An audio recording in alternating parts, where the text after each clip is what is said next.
इतना अच्छा घर मिला था, देवता जैसे पति मिले थे, औलाद से बढ़कर देवर मिला था, लेकिन ऐसी नागन ननद मिल गई कि मेरी सारी खुशियां छीन लिया। मुझे लोग देखते, कोई मुझे पागल कह के बोलता है, कोई कुछ कहता है, कोई कुछ कहता है। मैं कहाँ जाऊँ, किसके पास जाऊँ, कहाँ जिंदगी बिताऊँ? अब मुझे सिर्फ एक रास्ता दिखाई दे रहा है कि मैं यहीं पर फांसी लगा करके मर जाऊं और मैं कहीं नहीं जाऊं।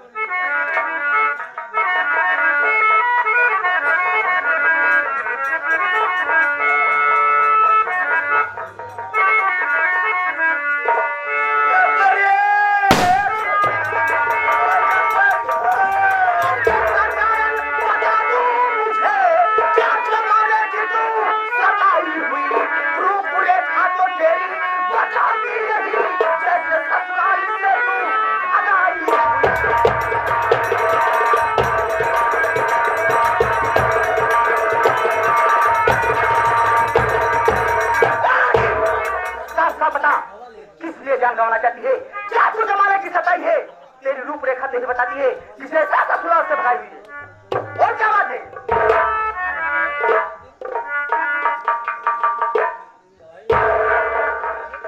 मुझे मर जाने दो, मैं जीने नहीं चाहती हूँ। ये दुनिया मेरे लायक नहीं है, ना तो मैं इस दुनिया के लायक हूँ। मेरे साथ इतना अन्याय, इतना अत्याचार हुआ है कि अगर मैं जीना भी चाहूंगी तो भी नहीं जी पाऊंगी। आप कौन है? आपका नाम क्या है? और मुझे बचा करके आपका क्या फायदा होगा? तो मेरी बात सुनो, मैं तुम्हें बता रही हूँ।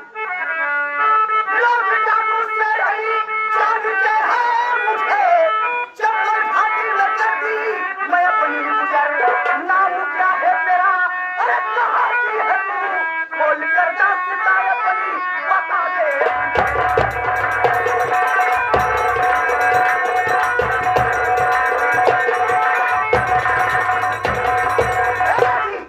लोग मुझे चाकू से भी काट जानते हैं।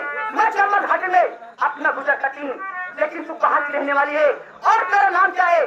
तेरे परिवार में कौन कौन है? मुझे साफ साफ बता, हो सकता है मैं तुम्हारी कुछ मदद कर सकूं। कहने मतलब कि आप एक डाकू है? जी हाँ। और आपका नाम डाकू शेरनी है? हाँ। देखो साफ साफ बताओ क्या बात है, कहाँ की रहने वाली हो, तेरा नाम क्या है? आप मेरी विषय में जानना चाहती है? जी हाँ। अगर जानना चाहती है तो मैं जरूर बताऊंगी।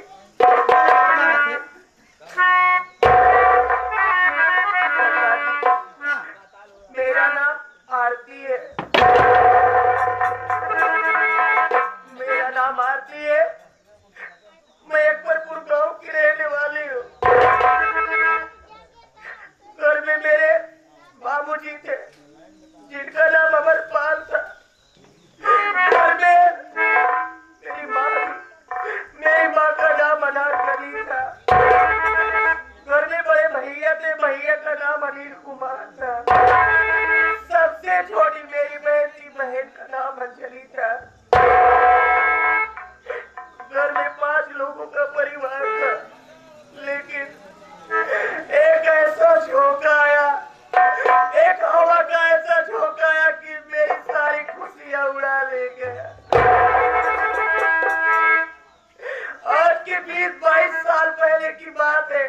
ठीक दीपावली के दिन, ठीक त्योहार के दिन, आधी रात को किसान आया, आशी का जुल्फान आया, मेरे घर में घुस करके मेरे माँ बाप को गोली मार दिया।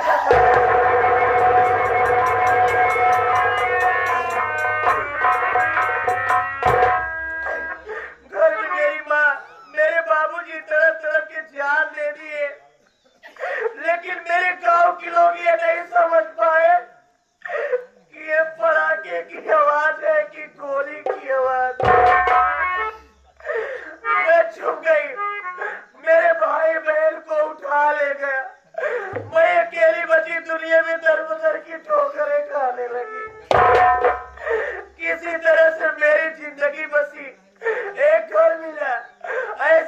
की नजर मिल गई कि डस के पूरा परिवार नाश कर दिया। आज मेरी सिर्फ एक अकेली जिंदगी बची है। मैं ये नहीं समझ पाती हूँ, अगर मैं जीना चाहती हूँ तो कोई जीने नहीं देता है, अगर मैं मरना चाहती हूँ तो मुझे कोई मरने नहीं देता है।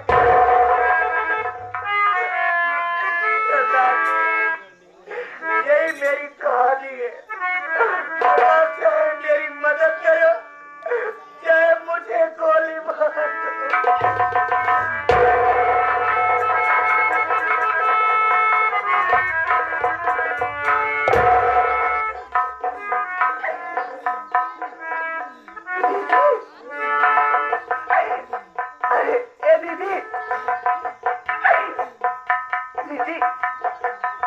तुम्हारी बहन हूँ, मेरा नाम अंजलि है दीदी। मैं तुम्हारी छोटी बहन हूँ। मैं अपने बहन को सिर्फ ये बात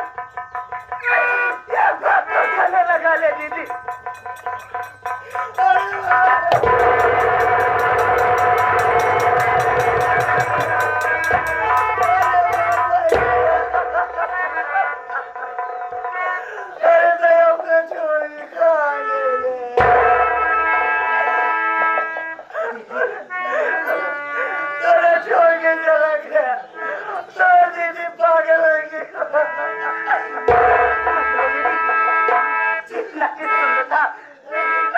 उतना हुआ, आज बरसों बाद हमारी बहन मिल गई, ऐसी ज्यादा खुशी और क्या मिल सकती। अरे बगली, अरे ऐसी गजब बरसात हो रही, दीदी की इज्जत लूट ले। देखी हम आपस शादी करे रे, भगवान एक ही लड़कियां दे रहे, हमार नजर हमारे लड़कियां के छीन ले। जहाँ जाए कोई नहीं जा, तो का अपन जिंदगी जैसे बिता कोई नहीं बिता, तो का देख लीन पाएगी संतोष हो गया। लेकिन हमका एक के रास्ता में काम बैली है, एक के रास्ता में काम तो हमका मर जाए, हमका मर जाए।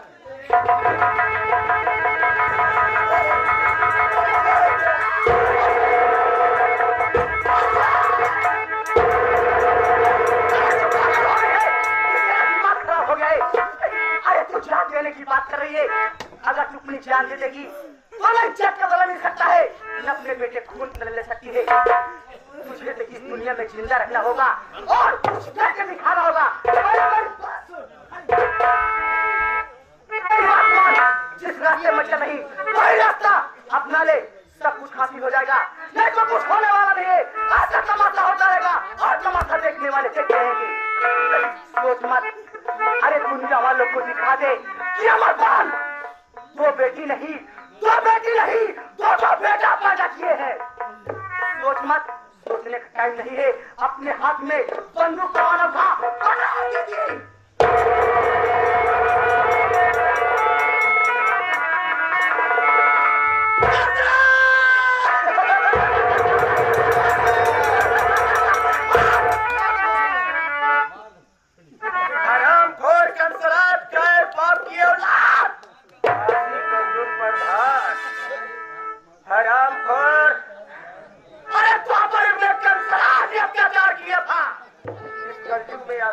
प्रधान अत्याचार कर रहा है और मर गई जाती, मर गई जाती। आज के बाद इस धरती पे पैदा हो गई तो डाकू। हरामखोर, तूने मेरे घर में घुस करके मेरे माँ बाप को गोली मारा, मेरे भाई को मुझसे छीनने की कोशिश किया। देख मेरी भाई मेरी आंखों के सामने है, लेकिन अब मैं तुझे दिखाऊंगी।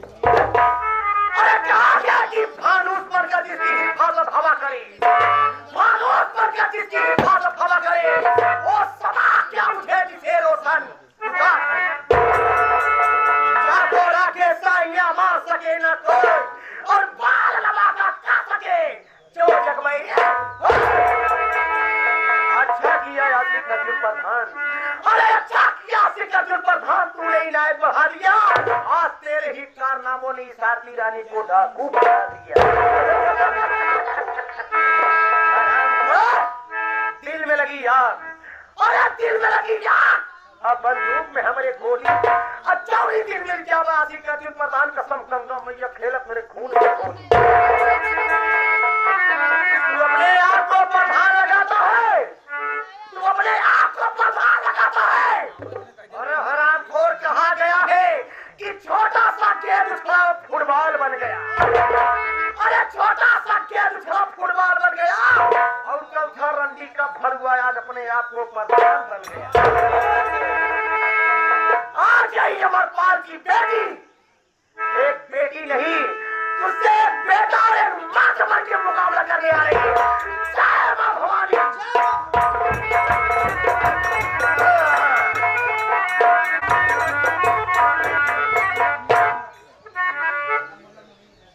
आशिक अर्जुन प्रधान, अच्छा नहीं किया, भले तू फोन किया कि इंस्पेक्टर साहब काली पहाड़ी पे अपनी फोर्स लेके आ जाओ। शेरनी डाकू एक गाड़ी विदेशी असलाह लेके आ रही है। शेरनी डाकू अगर असलाह अपने आदमियों में बांट देगी तो गांव वालों का जीना दुश्वार हो जाएगा। मैंने कहा उसने फोर्स नहीं, थाने में बोला साला की हाँ मैं अकेला नहीं हूँ, 7 आदमी हूँ, आप अकेले ही आ जाओ। पहुंचा काली पहाड़ी पे तो साला छुप कर बैठा था। मुझे बात के मारा है, तेरे मार से मुझे चोट लगी, मैं बेहोश हुआ, लेकिन मुझे हॉस्पिटल ले गए, मेरा इलाज हुआ, मुझे खून भी चढ़ा, मैं अच्छा भी हुआ। डॉक्टर साहब ने सारी बात को बतलाया कि इंस्पेक्टर अनिल तू जिस शेरनी को गिरफ्तार करने के लिए आया था वही शेरनी तुझे हमारे हॉस्पिटल में ले आई और हॉस्पिटल का सारा खर्च भी वहन किया है। यही नहीं, वो अपने शरीर से खून भी तेरे लिए दिया है। मैं यही बात को नहीं समझ पाया कि वो मुझे किस रिश्ते में खून दिया है। आशिक अर्जुन प्रधान, तू साले अपना नाम नहीं बताया, ये बताया कि मैं अविनाश बोल रहा हूँ। ठीक है, आ रहा हूँ तेरे पास, जब तक तुझसे मुलाकात नहीं कर लूंगा। अभी मैं थाने से ट्रांसफर भी नहीं लिया हूँ और मैं अच्छा हो गया हूँ। जब तक तुझसे मुलाकात नहीं करूंगा, तुम्हारी हड्डी पसलियां पूसा नहीं कर दूंगा, फिर उसके बाद थाने से ट्रांसफर लूंगा। आ रहा हूँ तेरे पास वाले, आदमी का जो पता लगा अपने आप।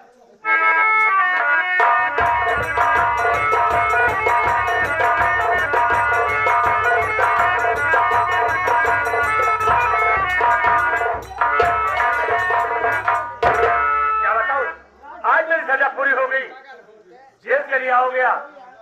सोच रहा हूँ चलता हूँ अपने घर, अपनी भाभी माँ से मुलाकात करूंगा, क्योंकि मेरी भाभी मेरी राह देखते देखते एकदम पागल हो गई होगी। आज अपने भाभी के हाथ का बनाया हुआ खाना खाऊंगा, मेरे दिल को बड़ा सुकून मिलेगा। चलता हूँ अपनी भाभी के पास।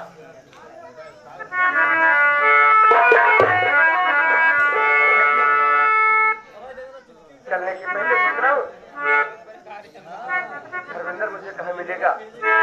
मैं चलता हूँ धर्मेंद्र के पास, उसके बाद फिर भाभी के पास जाऊंगा।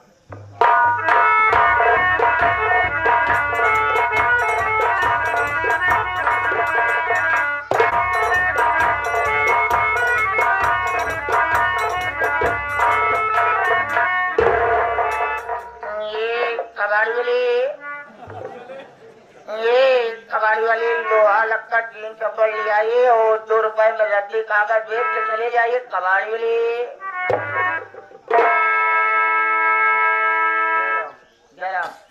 तो कोनो लोहा लक्कड़ हो तो ले जाओ, जल्दी पास से दे पैसा चला जाए। हमारी मुलाकात पहले की कबाड़े खरीद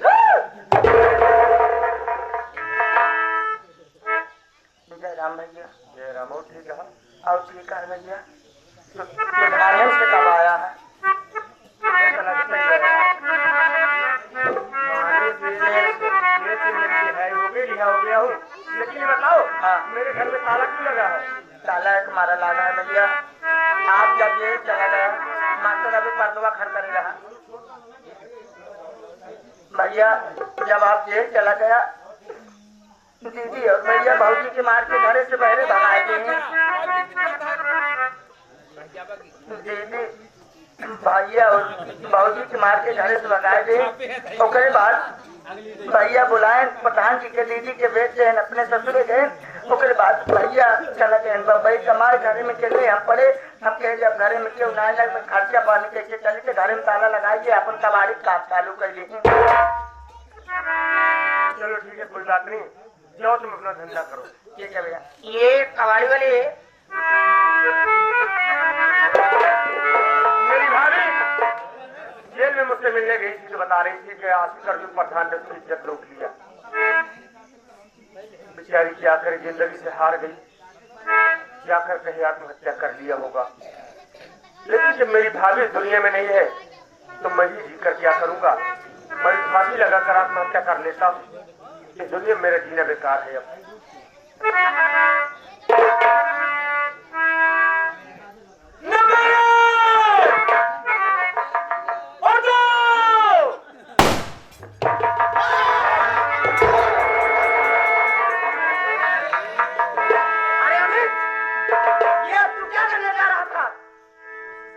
अभी तेरी भाभी माँ जिंदा है और तूने मरने का फैसला कर लिया।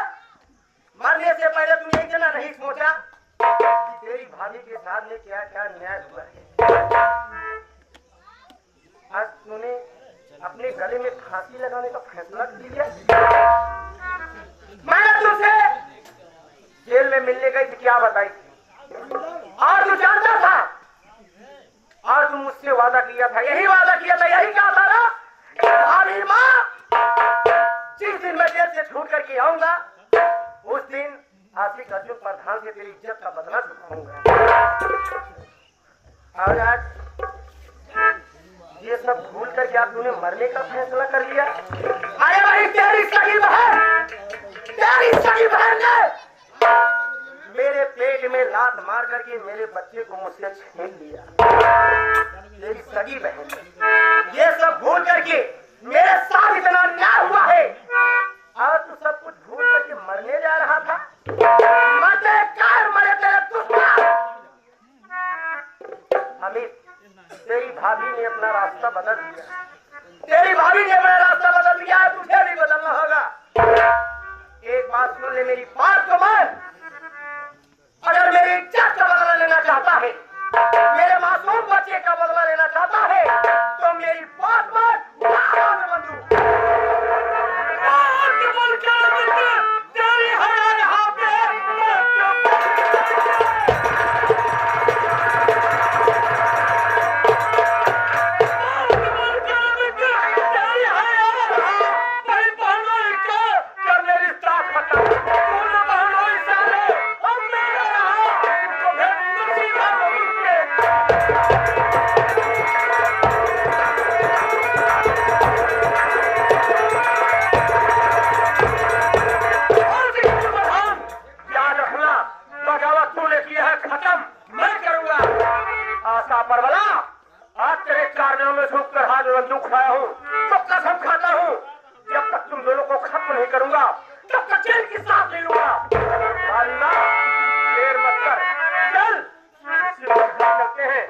क्योंकि घर पे भैया अकेले हैं, वो दोनों मेरे भाई के साथ कुछ भी कर सकते हैं।